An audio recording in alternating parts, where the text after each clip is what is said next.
Hi நண்பா! எல்லாருக்குமே பெரிய வணக்கம். நான் உங்க சந்துரு பேசுறேன். எல்லாரும் எப்படி இருக்கீங்க? எல்லாரும் சூப்பரா ஹேப்பியா இருக்கணும் நண்பா. நானும் பார்த்தீங்கன்னா சூப்பரா இருக்கேன். இந்த வீடியோ வந்து நான் ஒரு கிட்டத்தட்ட 1 1/2 வருஷத்துக்கு முன்னாடி சொல்லியிருப்பேன்னு நெனைக்கிறேன். இன்ஜினியரிங் படிக்கிறீங்களா இருக்கட்டும், இல்ல ஒரு டிகிரி படிக்கிறீங்க அப்படின்னா, அதோட இம்பார்ட்டன்ஸ் என்ன அப்படின்றது.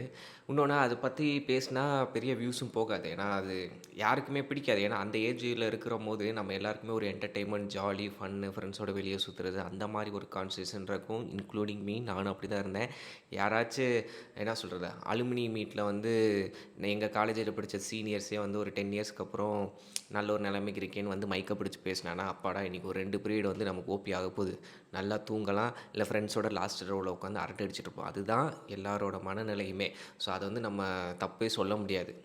அது ஒரு என்டர்டெயின்மெண்ட், அந்த வயசில் நம்ம எல்லாருமே அப்படி தான் திங்க் பண்ணுவோம். ஓகேவா? இப்போ என் கூட படித்தவங்க வந்து ஒரு 70 பேர். பாய்ஸை மட்டும் நான் சொல்கிறேன். கேர்ள்ஸும் பார்த்தீங்கன்னா அவங்க ஒரு சராசரியாக 40லேருந்து 50 பேர்கிட்ட இருப்பாங்க. ஸோ பாய்ஸ்லேயே 70 பேரில் கிட்டத்தட்ட ஒரு 50க்கும் மேலே ஒரு 55 பேர்கிட்ட பார்த்தீங்கன்னா ஒரு ஐடி ஃபீல்டில் பார்த்தீங்கன்னா இருக்காங்க. இன்னும் ஒரு 10 பேர் பார்த்தீங்கன்னா சொந்தமாக பிஸ்னஸ் பண்ணுறாங்க. இன்னும் பாதி பேர் பார்த்தீங்கன்னா அவங்க அப்பாவோட பிஸ்னஸ் எடுத்து ரன் பண்ணுறாங்க. ஆனால் அந்த மிச்சம் உள்ள ஒரு 10 பேர் இருக்காங்க பார்த்தீங்களா, அவங்க வந்து ரொம்ப இன்னைக்கு வரைக்கும் கஷ்டப்பட்டுட்டு இருக்காங்க. அதுக்கான காரணம் என்னென்னா, அவங்க காலேஜ் டயத்தில் படிக்கலை அப்படின்ற காரணத்தை மட்டும் நான் சொல்லிட மாட்டேன். அதுக்கான இப்போ கோர்ஸ் கம்ப்ளீட் என்ன தான் அரியர் வச்சாலும் சிசின்றது கிடைக்கும். கரெக்டாக ஒரு இப்போ நான்லாம் வந்து டைரக்ட் செகண்ட் இயர், அதாவது டிப்ளமோ முடிச்சுட்டு இன்ஜினியரிங் போனேன். ஸோ டிப்ளமோ எப்படின்னா, நான் 10த் முடிச்சுட்டு 3 வருஷம் படித்தேன். நான் டிப்ளமோ படிக்கும்போது டைரக்ட் செகண்ட் இயர் வந்தாங்க. 12த் முடித்த பசங்க டைரக்ட் செகண்ட் இயராக டிப்ளமோவில் ஜாயின் பண்ணாங்க. ஸோ அப்படி இருக்கும்போது நான் 3 வருஷம் இன்ஜினியரிங் அரியர் வச்சு தான் பாஸ் ஆனேன். இருந்தாலும் 3 வருஷம் முடிச்சோனே அந்த கோர்ஸ் கம்ப்ளீட் சர்டிஃபிகேஷன் பார்த்தீங்கன்னா, எல்லா பசங்களும் குடுப்பாங்க. யாராச்சும் ட்ராப் அவுட் ஆனாலோ, பாதியிலே டிஸ்கன்டின்யூ பண்ணா மட்டும் தான் சிசின்றது கிடைக்காது. அந்த ஒரு சர்டிஃபிகேட் வந்து எல்லா பசங்களுக்கும் இருந்துச்சு. அத ஒழுங்கா கரெக்டான இடத்துல சூஸ் பண்ணி போயிருந்தாலே பார்த்தீங்கன்னா, அவங்களுக்கு இந்நேரம் நல்ல ஒரு இது கிடச்சிருக்கும். ஏன்னா, என் ஃப்ரெண்டுலாம் பார்த்தீங்கன்னா ஒருத்தன் படிச்சு ஃபீஸ் கட்ட முடியாம எல்லார் பசங்கள்ட்டயும் அந்நியாரமே காசு எல்லாருக்கும் கலெக்ட் பண்ணி செமஸ்டர் ஃபீஸு கட்டி, இன்னொன்று நிறையா ஸ்டாஃபும் பார்த்திங்கன்னா அவங்களுக்கு எக்ஸாம் ஃபீஸ் கட்டுறதா இருக்கட்டும், அவங்க வீட்டிலேயே வச்சு சொல்லிக் கொடுக்குறதா இருக்கட்டும், இந்த மாதிரிலாம் ஹெல்ப்லாம் பண்ணாங்க. அப்படி இருந்து ஒரு வழியாக டிகிரி முடிக்கும்போது அரியரும் இருந்துச்சு. அதுக்கப்புறம் திருப்பி ஒரு 1 இயர்லேயே பார்த்தீங்கன்னா 8 அரியரை கிளியர் பண்ணிட்டான்.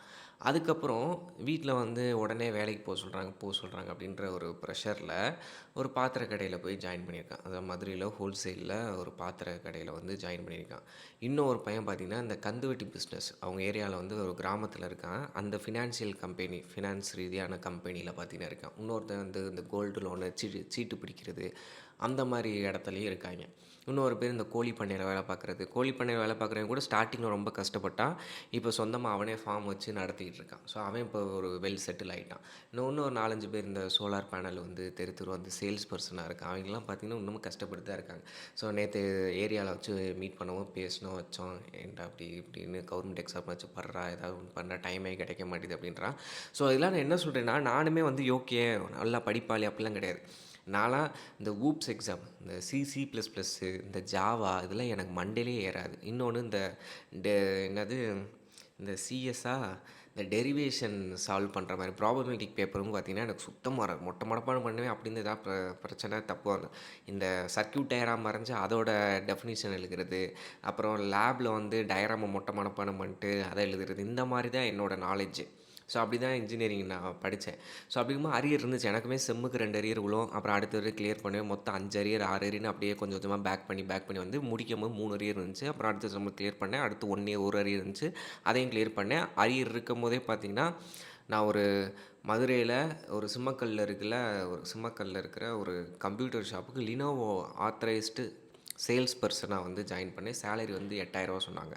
ஸோ 8,000ன்றது ஒரு அரியர் வச்ச பையனுக்கு எனக்கு பெருசாக இருந்துச்சு. ஏன்னா நானும் என் ஃப்ரெண்டு பேசுவோம். மதுரையில் ஒரு 5,000 சம்பளம் கிடைச்சா போதுமானே, வீட்டுக்கு 4,000 கொடுத்து 1,000 நம்ம வச்சுக்கலாம், ஜாலியாக கொடைக்கானல் போகலாம், படத்துக்குலாம் போய்க்கலாம், நம்ம லைஃப் இனிமேல் நம்மளை யாரும் கேள்வி கேட்க முடியாது அப்படின்ற மைண்ட் செட்டில் தான் 5,000 மதுரைக்குள்ளே கிடச்சா போதும் அப்படின்னு தான் நான் காலேஜ் முடிச்சு வெளியே வரும்போது அப்படி தான் நினச்சோம். எனக்கும் என் ஃப்ரெண்டுக்கும் ஒரே மனப்பான்பு தான். இந்த கோடிங் ரிலேட்டடாக எந்த ஒரு ஒர்க்குக்கும் போயிடக்கூடாது, சர்வீஸ் சப்போர்ட்டு இல்லாட்டி நெட்வொர்க்கிங் இந்த மாதிரி போயிடலாம் அப்படி தான் நான் நினச்சிருந்தோம். ஸோ அதுக்கப்புறம் அந்த லினோவோ அதில் இருந்தேன். அதுக்கப்புறம் என் கூட ப்ளேஸ் ஆன நிறையா பசங்க பார்த்திங்கன்னா சென்னை, பெங்களூர், டிசிஎஸ், சோலாரிட்டிஸ், அதுக்கப்புறம் பார்த்தீங்கன்னா, இன்ஃபோசிஸ் இந்த மாரி கம்பெனில ஸ்டார்ட்டிங்கே 20,000 வாங்குனானுங்க. நான் 8,000 வாங்கிட்டு இருந்தேன். நான் அந்த லினோவோ சர்வீஸ் சென்டர் கம்பெனில சரியான வேலை. காலையில 9 மணிக்கு போனா நைட்டு 9:30க்கு தான் முடியும். இடையில பிரேக்குன்றது லஞ்சுக்கு ஒரு 1/2 அன் ஹவர் விடுவாங்க. டீ குடிச்சிட்டு வரணும் அவ்வளோதான். ஸோ ஒரு மாரி ஜெயில் வாழ்க்கை மாரி இருந்துச்சு. ரொம்ப கஷ்டமாவும் இருந்துச்சு. ஆனா அவைங்க பார்த்தீங்கன்னா, சனி, ஞாயிறு லீவு, மண்டே டு ஃப்ரைடே தான். திடீர்னு 1 மாதம் 2 நாள் லீவ போட்டு வருவாங்க. என்னைய வெளிய கூப்பிடுவாங்க. எனக்கு அன்னைக்கு கடை இருக்கும். என்னால போ முடியாது. இந்த மாரி ஸ்ட்ரகிள்ஸ்லாம் இருந்துச்சு. இப்போ 2 மாதம் தான் வேலை பார்த்தேன். அப்புறம் வேலைய விட்டு நின்னுட்டேன். வீட்ல சொன்னேன், "அம்மா இல்லம்மா எனக்கு ரொம்ப கஷ்டமா இருக்கு. போ முடியல. நான் படிச்சதுக்கும் அதுக்கும் சம்மந்தமே இல்லாத மாரி இருக்கு" அப்படின்னு. அவங்களும் புரிஞ்சுக்கிட்டாங்க வீட்ல. அதுக்கப்புறம் தான் மதுரையில உள்ள ஒரு அதாவது அது வந்து ஒரு இது என்ன சொல்கிறது, பிபிஓன்னு சொல்லுவாங்க, டைப் ரைட்டிங் ஒர்க். அந்த கம்பெனியில் நெட்வொர்க், அதாவது அட்மின் ரிலேட்டடாக ஐடி சப்போர்ட்டுன்பாங்க. டெஸ்க்டாப் சப்போர்ட் நம்ம தான் பண்ணணும், நெட்வொர்க்கிங் நம்ம தான் பண்ணணும், ஆக்டிவ் டைரக்டரி நம்ம தான் மேனேஜ் பண்ணணும். இதுக்கு வந்து ஒரு என்ன சொல்கிறது, ஒரு இன்டர்ன் மாதிரி கேட்டாங்க. சேலரி எவ்வளோன்னு பார்த்தா 6,000. நான் 8,000 வேலை பார்த்துருந்தேன் சேல்ஸா. இல்லை 6,000 சரி பரவாயில்ல போய் அட்டன் பண்ணணும்னு அட்டன் பண்ணேன். ஆனால் அரியர் இருந்தால் எடுத்துக்க மாட்டோம் அப்படின்ற மாதிரி சொன்னாங்க. அதுக்கப்புறம் நாங்கள் வந்து காலேஜ் படிக்கும்போது எதார்த்தமாக படித்ததுன்னா அது சிசிஎன்ஏ, நெட்வொர்க்கிங் கிளாஸ் படித்தேன் நானும் என் ஃப்ரெண்டும். ஸோ அது இருந்தனால சரி நீங்கள் நெட்வொர்க்கிங்லாம் படிச்சிருக்கீங்க, இன்டர்னுக்கு அதெல்லாம் தேவையே படாது, இருந்தாலும் நீங்கள் அதை படிச்சிங்க, அதில் நாலேஜ் இருக்குது உங்களுக்கு, அரியரை வித்தின் 6 மந்த் அடுத்த செம்மில் கிளியர் பண்ணிக்கலான்னு கேட்டாங்க. ஓகே நான் பண்ணிடுவோம், கிளியர் பண்ணிடுவோம் அப்படின்னு சொன்னோம். நானும் என் ஃப்ரெண்டும் அவனும் தான் கம்பெனிக்கு போயிருந்தோம். அதுக்கப்புறம் இன்னொன்று நைட் ஷிஃப்ட் போனோம். பரவாயில்லையா, பரவாயில்லண்ணே. அதுக்கப்புறம் வெண்டார் லொக்கேஷனுக்கு அனுப்புவோம். ஊருக்கு போக சொல்லுவோம் வாரம் வாரம். பரவாயில்ல போவோண்ணே. இது எல்லா கண்டிஷனுக்கும் ஒத்துக்கிட்டு உள்ளே போனோம். உள்ளே போனப்போ அப்போ தான் எனக்கு ஒரு உள்ளுக்குள்ளே ஒரு சின்னதாக ஒரு நம்பிக்கை வந்துச்சு. அப்பாடி நம்ம இன்ஜினியரிங் படித்ததுக்கு ஏதோ ஒரு அது ரிலேட்டடாக ஒரு ஜாப் போயிட்டேன். ஏன்னா எனக்கு சுத்தமாக கோடிங் இன்ன வரைக்கும் எனக்கு வராது. அதில் மைண்டு எனக்கு போகாது. நெட்வொர்க்கிங், ஹார்ட்வேர் அண்ட் சப்போர்ட் இது இல்லைனா போகலான்ற ஒரு மைண்ட் செட்டில் இருந்தேன். அதுக்கப்புறம் நானும் போனோம். கிட்டத்தட்ட ஒரு 3 வருஷம் அந்த கம்பெனியில் வேலை பார்த்தோம். 6,000 சம்பளம், 10,000 ஆச்சு. 10,000 12,000 சில்லறையாச்சு. 12,000 16,000 ஆச்சு. அப்புறம் 22,000 ஆச்சு. 3 வருஷத்துக்கு அப்புறம் இன்னொரு ஒரு ஐடி கம்பெனிக்கு ஜம்ப் பண்ணேன். அங்கே ஃபுல் அண்ட் ஃபுல் நெட்வொர்க்கிங் தான். ஸோ அதில் போனேன். அப்புறம் 33 ஆச்சு. 33 40 ஆச்சு. 40 வந்து 46 ஆச்சு. அதுக்கப்புறம் 50 வரும்போது பார்த்தீங்கன்னா ஜாப்பை குயிட் பண்ணிட்டேன். அதுக்கப்புறம் பார்த்தீங்கன்னா இப்போ கண்டென்ட் கிரியேட்டராக இப்போ நம்ம டெக் சேனல் இருக்குது, ஈட் ஃபிட் ஃபுட் சேனல் இருக்குது. கிட்டத்தட்ட 5.5 வருஷம் பார்த்தீங்கன்னா நான் ஐடி ஃபீல்டில் இருந்திருக்கேன். என் கூட இருந்த நான் அப்போ சொன்னேன்ல, அப்போவே 20,000 போனேன். அவங்க எல்லாமே பார்த்தீங்கன்னா 1,4 லட்சம், 2 லட்சம், ஒருத்தன்லாம் லண்டன்லலாம் போய் செட்டில் ஆகிட்டு அங்கேயே பார்த்தீங்கன்னா இங்கே கல்யாணம் பண்ணி அங்கே தான் அவனுக்கு குழந்தையே பிறந்துச்சு. அந்த அளவுக்கு பார்த்தீங்கன்னா செட்டில் ஆகியிருக்காங்க. இதில் வந்து என்னென்னா, அந்த நம்ம காலேஜ் முடிக்கிற வரைக்கும் ரியாலிட்டின்றது நமக்கு சுத்தமாக தெரியாது. வெளியே போய் காலேஜ் படிக்கும்போதே நம்மகிட்ட பல பேர் சொன்னாலும் நமக்கு மண்டையில் உரைக்காது. நம்ம வெளியே வரும்போது நம்ம அந்த கஷ்டப்பட்டு ஒரு நம்ம படித்ததுக்கும் இதுக்கும் சம்மந்தமே இல்லாத ஒரு தொழிலில் போயிட்டு அங்கே கஷ்டப்பட்டு சம்பாரித்து காசை கையில் வாங்குவோம் பார்த்தீங்களா? அப்போ தான் தெரியும். இன்னொன்று நம்ம கூட படித்தவன் நம்மளோட நல்ல நிலைமைக்கு போகும்போது தான் நம்ம மண்டைக்கு உரைக்கும். அது வரைக்கும் பார்த்திங்கன்னா உரைக்காது.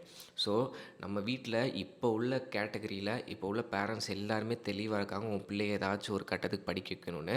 ஸோ அப்படி இருக்கும்போது நீங்கள் இன்ஜினியரிங் படித்தாலும் சரி, ஆர்ட்ஸ் அண்ட் சயின்ஸ் படித்தாலும் சரி, எந்த ஒரு டிகிரி படித்தாலும் சரி, அது ரிலேட்டடாக ஏதாவது ஜாபுக்குள்ளே நுழையுமான்னு தேடுங்க. ஒரு 2 மாதம் தேடுறீங்களா தேடுங்க. 6 மாதம் கிடைக்கலையா பரவாயில்ல தேடுங்க. வீட்டில் சொல்லி, ஏன்னா நம்ம அப்பா தானே, கால் கையில் உளுந்துனாச்சும் எனக்கு டைம் கொடுங்க அப்படின்னு சொல்லி அதுக்கான எஃபர்ட்டை போட்டு நீங்கள் படித்ததுக்கு ரிலேட்டடான ஏதாச்சும் ஒரு கம்பெனிக்குள்ளே சம்பளமே வேணாம், 6 மாதம் இன்டர்னாக நீ ஒர்க் பண்ணுனாலும் பரவாயில்லன்னு போயிருங்க. நமக்கு 6 மாதம் அவன் வேலைக்கு எடுத்துக்கலைனாலும் அந்த இன்டர்ன்ஷிப் சர்டிஃபிகேட்டை வச்சு வேற ஒரு கம்பெனிக்கு நீங்கள் முயற்சி பண்ணலாம். ஸோ எதாக இருந்தாலும் சரி, நீங்கள் படித்த படிப்புக்கான ஒரு கம்பெனியாக பார்த்து உள்ளே போய் 1 வருஷம் கஷ்டப்பட்டிங்கன்னா போதும்.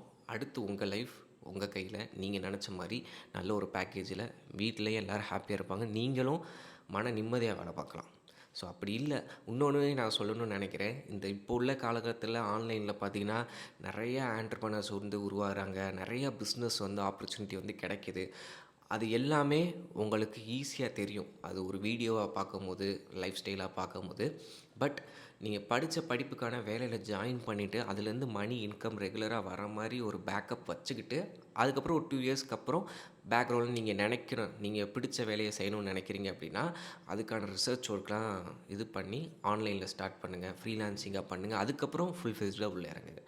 எடுத்த உடனே படித்து முடித்த உடனே பிஸ்னஸ் வரணும்னு நினைக்கிறது உங்களுக்கு ஒரு அனுபவம் இல்லாமல் போயிடும். லாங் டர்மாக வந்து ஷைன் பண்ண முடியாது. அதாவது லட்சத்தில் ஒருத்தனுக்கு வேணால் காலேஜ் படித்து முடித்த உடனே அமையலாம். நமக்கு அந்த வாய்ப்பு இருக்குமான்றது தெரியாதுல்ல. ஸோ அதனால தான். இது வந்து நாங்கள் வந்து என் ஃப்ரெண்ட்ஸோட உட்காந்து மானாங்கண்ணியா அவனை திட்டி, அப்புறம் இப்படி பண்ணு அப்படி பண்ணுன்னு ஐடியா சொல்லி, இப்போ அவனுக்கு வீட்டில் பொண்ணு வேற பார்த்துக்கிட்டு இருக்காங்க. ரொம்ப கஷ்டப்படுறான் அந்த பாத்திர கடையில் வேலை பார்க்குறேன்னு. ஸோ நைட்டு ஃபுல்லாக எனக்கு அதே ஒரு தாட். நானும் என் ஃப்ரெண்ட்ஸ் எல்லோரும் பேசிகிட்டு இருந்தோம், என்னடா அவனுக்கு இப்படி பண்ணுறது அப்படின்னு. ஏன்னா ஒவ்வொருத்தர் நல்ல நிலைமையில் இருக்கான். ஏதாச்சும் ஃபங்க்ஷன் மீட் பண்ணும்போது எல்லோரும் கெத்தாக ஜாலியாக பேசிகிட்டு இருப்பாங்க. என்னடா எவ்வளோ பேக்கேஜ், எவ்வளோ வாங்குற, என்ன வீட்டில் எப்படி, என்ன கார் வாங்கினியா பைக் வாங்கினியான்னு கேட்குறோம். அவன் மட்டும் ஒரு ஓரத்தில் வந்து வெளியே காமிச்சிக்க மாட்டாலும் நாங்கள் பார்க்கும்போது தெரியும்ல அவனோட சூழ்நிலை என்னன்னு தெரியும்ல. ரொம்ப கஷ்டமாக தான் இருக்குது. ஸோ நீங்கள் வீடியோ பார்க்குறீங்க அப்படின்னா உங்களோட எக்ஸ்பீரியன்ஸை ஷேர் பண்ணுங்கள். இந்த வீடியோ கண்டிப்பாக எனக்கு தெரிஞ்சு இப்போ காலேஜ் படிக்கிற பசங்க நீங்கள் இந்த வீடியோ பார்த்துட்டு இருந்தீங்கன்னா கண்டிப்பாக பூமரு, யாரா அவன் எப்படி இருக்கான் அப்படின்ற மாதிரி சொல்லுவீங்க. பட் கொஞ்சம் ஒரு நான் சொன்னதில் 1% ஒரு மைண்ட் ஓரத்தில் வச்சு திங்க் பண்ணி பாருங்கள், உங்களுக்கே புரியும். ஸோ காலேஜ் லைஃப்ன்றது உண்மையிலேயே ரொம்ப ரொம்ப ரொம்ப ரொம்ப ஹாப்பியான ஒரு லைஃபு. அதுதான் இப்போயுமே நாங்கள் ஏதாச்சும் எங்கள் ஃப்ரெண்ட்ஸோடு பார்க்கும்போது அதை பற்றி தான் நினச்சி ஃபீல் பண்ணிகிட்ருப்போம். அப்படின்றப்ப அந்த ஒரு லைஃப்பை நான் என்ஜாய் பண்ணாமல் இருங்கன்னு சொல்ல மாட்டேன். அரியர் வச்சாலும் பரவாயில்லைங்க, வெளியே வந்து கிளியர் பண்ணிக்கலாம். பட் அதுக்கான ஒரு வேலை சம்பளமே இல்லைனா கூட வேலை பார்க்குறக்கு எம்ப்ளாயீஸ் இங்கே தேவை. அப்படின்றப்ப நீங்கள் முயற்சி பண்ணினா கிடைக்கும், நீங்கள் படித்த ஃபீல்ட்லே. ஸோ அப்படி ட்ரை பண்ணி லைஃப்பை ஜாலியாக கொண்டு போங்க. ஓகேவா? ஸோ அவ்வளோதான். இது வந்து நான் ஷேர் பண்ண நினச்சேன். முக்கால்வாசி இந்த நான் காலேஜ் எக்ஸ்பீரியன்ஸை அப்பப்போ ஒரு வீடியோ போடுவேன். பட் இது வந்து நான் நேற்று என் ஃப்ரெண்ட்டை பேசினால இன்னொரு கிளாரிட்டியாக போடலான்னு நினச்சேன், வேறு ஒன்றும் இல்லை. ஸோ அவ்வளோதான். அப்புறம் ஏதாச்சும் சந்தேகம்னா கேளுங்க, அடுத்தடுத்த வீடியோவில் பார்ப்போம். ஓகே நண்பா, தேங்க்யூ, பை.